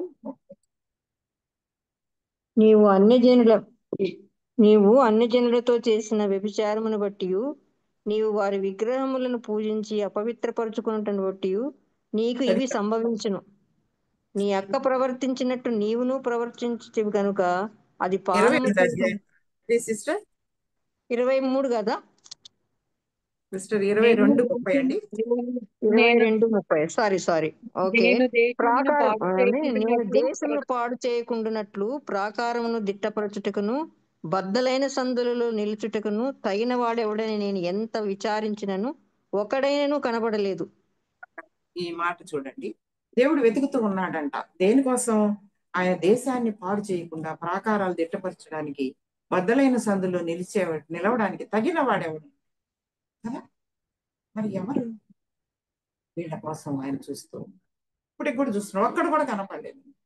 కానీ కొంతమంది అక్కడక్కడక్కడ కనపడ్డారు. మనకు తెలుసు, అబ్రహాము సొదొమ గొమొర్రా పట్టణాలని నాశనం చేస్తానంటే ఆ యొక్క గ్యాప్ లో నిలబడ్డాడు ఆయన. తమ్ముడు కొరకు ప్లీడ్ చేశాడు.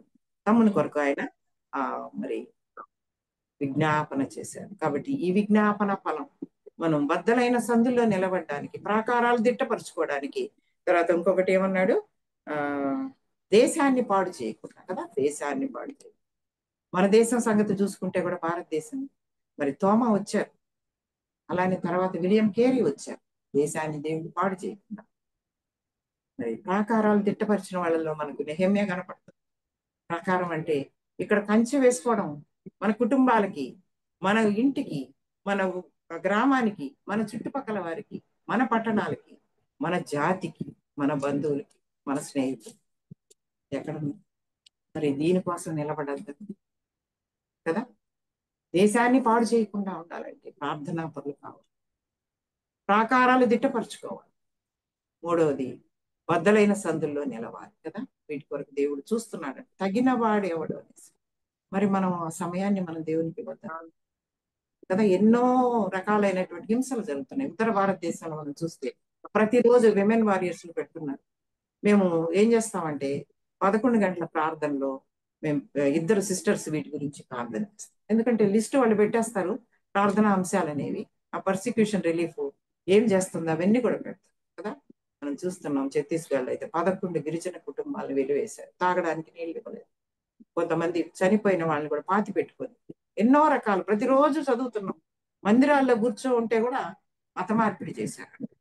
అక్కడ మత అది యాంటీ కన్వర్షన్ బిల్ కూడా ఉంది కొన్ని రాష్ట్రాలు ఉత్తర భారతదేశంలో, మనకు తెలుసు.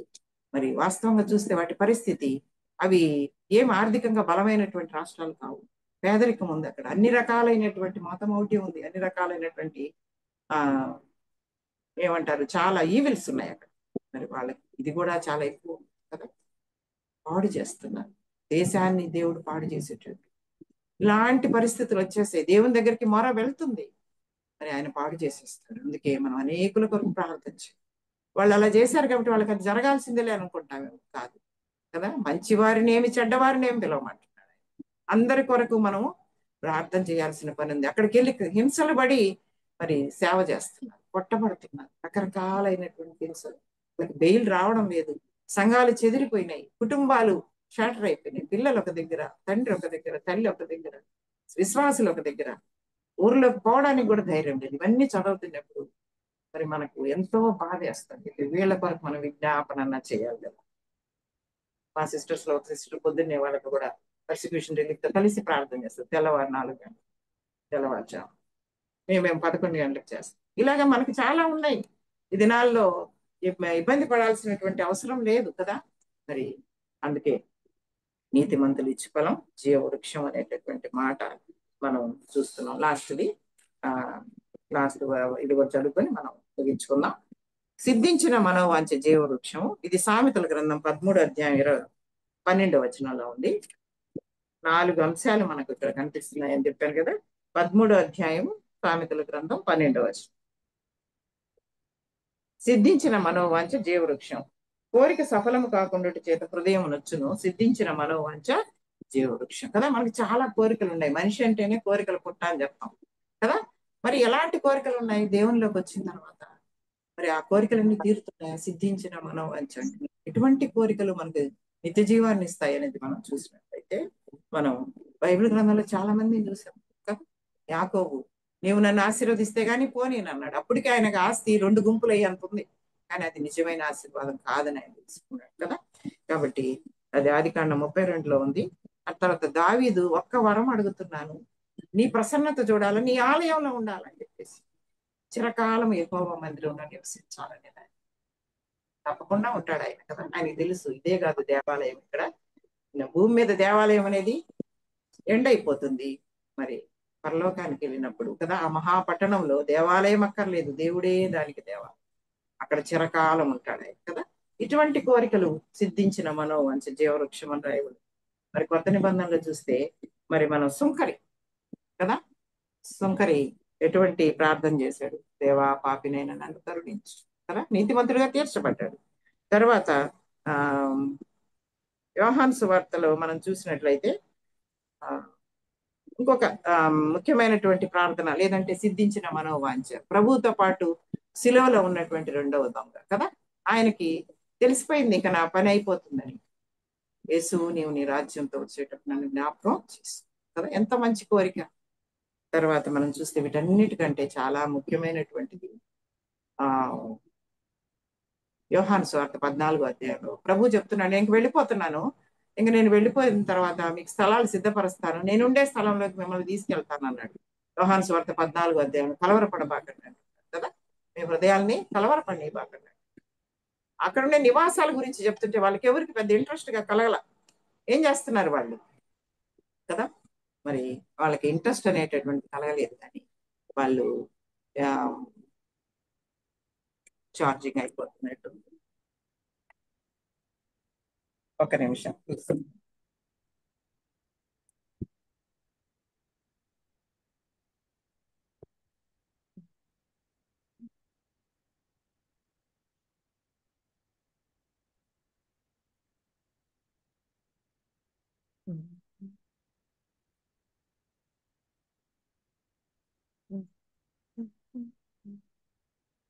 అని చెప్పేసి చెప్తున్నాను. తోమా, నువ్వు ఎక్కడికి వెళ్తున్నావు మాకు తెలియదు అని అంటున్నాడు. ఆ మార్గం మాకు ఎలాగ తెలుస్తుంది? 14వ అధ్యాయంలో ఉంది ఇది. మరి ఆ మాట అన్నప్పుడు ప్రభు అంటున్నాడు, నేనే మార్గం సత్యం జీవం అని చెప్పేసి ప్రభు చెప్తున్నారు. తర్వాత నా పక్కనుండే ఫిలిప్ అంటున్నాడు, అయ్యా తండ్రిని కనపరచు మాకు, అదే చాలు అన్నాడు కదా. మన ఆశ కూడా అదే, తండ్రిని కనపరచు మాకు, తండ్రిని మాకు చూపించు, మాకు అదే చాలు అని చెప్పేసి మనం కూడా అంటున్నాం అన్నమాట.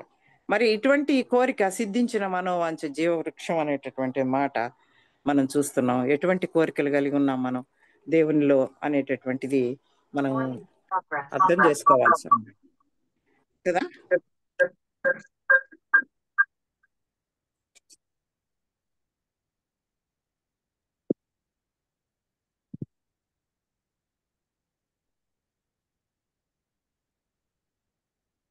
వస్తుందమ్మా ఇప్పుడు ఇది సరే అమ్మా, నేను దీంట్లో ఉండే చేస్తాను, ఆడియో మాత్రమే. మరి అలాగా మనం సిద్ధించిన మనోవాంఛ జీవవృక్షం అనేటటువంటి మాటలు చూస్తున్నాం. మరి మనం ఇలాగా జీవవృక్షానికి హక్కుదారులంగా ఉన్నట్లయితే ప్రకటన 22:14లో చెప్పినట్టు గుమ్మంల గుండా ఆ పట్టణంలోకి ప్రవేశిస్తాం. ఆ పట్టణం గురించి 2 మాటలు చెప్పుకుందాం. 21వ అధ్యాయం ప్రకటన గ్రంథంలో చూస్తే మనకు ఆ యొక్క పరిశుద్ధ పట్టణం నూతన యెరూషలేము అని రాయబడింది. భర్త కొరకు అలంకరించబడిన పెండ్లి కుమార్తె అని రాయబడింది. మరి అది పరలోకం నుంచి భూమి మీదకి వచ్చి ఆయన స్థాపించేటప్పుడు రాజ్యాన్ని ఎలాగుంటది అంటే ఆ పరలోక పట్టణంలోకి మనం ప్రవేశిస్తాం. జీవవృక్షానికి హక్కు మరి యేసుప్రభు వారి శిలువ ద్వారా మనకి ఇచ్చారు. కానీ మన వస్త్రాలు ఉతుక్కుంటూ ఉండాలి. జీవవృక్షాన్ని ఎలాగా, లేదు నిత్య జీవాన్ని ఎలాగా పొందాలి, ఆ పరిశుద్ధ పట్టణంలోకి మనం ఎలాగ పోవాలని అంటే మరి మనం ఎప్పుడు కూడా వీటిని ప్రాక్టీస్ చేయాల్సినటువంటి వారంగా ఉన్నాం. మొదటిది మనం చూసాము, జ్ఞానాన్ని అనుసరించాలి, అవలంబించాలి. రెండవది వచ్చేసి సాత్వికమైన నాలుక, మూడవది నీతిమంతులు ఇచ్చే ఫలం, నాలుగవది మనోవాంఛ, మరి పరలోకాన్ని గురించినటువంటి వాంఛ, ప్రభు దగ్గరికి వెళ్ళాలనేటటువంటి వాంఛ. మరి అంతేకాకుండా ఆ పట్టణము 12 గుమ్మాలు ఉన్నాయి.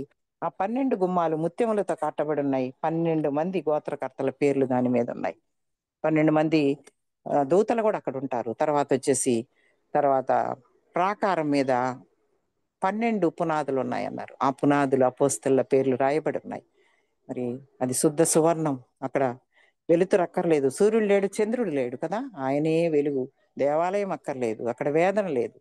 మరి ఆ యొక్క పరిశుద్ధ పట్టణం శుద్ధ సువర్ణమయమైనటువంటిది, స్ఫటిక నది, జీవజలాలు, ఇవన్నీ కూడా మనం చూస్తున్నాం. ఇవన్నీ మనం ఆ పరిశుద్ధ పట్టణానికి మనం వెళ్ళాలని చెప్పేసి మనం ఆహ్వానించబడుతున్నాం. ఎలాగంటే మన వస్త్రాలు ఉతుక్కోవాలి, మన ప్రవర్తన ఎప్పుడు కూడా శుద్ధి చేసుకున్న వారంగా ఉండాలంటే ఎఫెసీలో రాయబడిన ప్రకారంగా మనం ఏం చేయాలంటే మరి మనస్సాక్షి కల్మషం తోసుకున్నట్లు ప్రోక్షించబడినటువంటి హృదయాలు కలిగిన వారంగా, శరీరాలు వాక్య ఉదకంతో స్నానం చేసిన వాళ్ళంగా, అంటే ప్రాణాత్మ దేహాలతో మరి మనం శుద్ధి చేయబడుతూ దాని కొరకు మనం కనిపెట్టుకోవాల్సిన వారంగా ఉంటున్నాం అనేది మనకి ఇక్కడ అర్థమవుతా ఉంది.